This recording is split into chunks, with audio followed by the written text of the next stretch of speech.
The second relief strategy, the physical one, is based on our body, on our muscles. Remember why we experience stress? Basically, it's a response to a possible threat, right? We're preparing ourselves to fight or flight.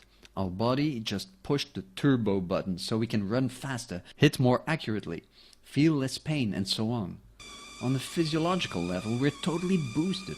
Adrenaline and cortisol are rushing through our veins, oxygen-rich blood with tons of glucose are reaching our muscles. All is set. We're ready to explode, to go the extra mile, and then nothing. Nothing, because instead of outrunning a pack of wolves, we're sitting at our desk answering an email. Instead of fighting off a saber-toothed tiger, we're having a phone conversation with an unhappy customer yelling at us. The whole physiological pep talk has led our body to the boiling point. We need to let off steam, and the best way to get rid of these hormones, to diffuse them, is to do what our body was preparing us for. Move. The more the better.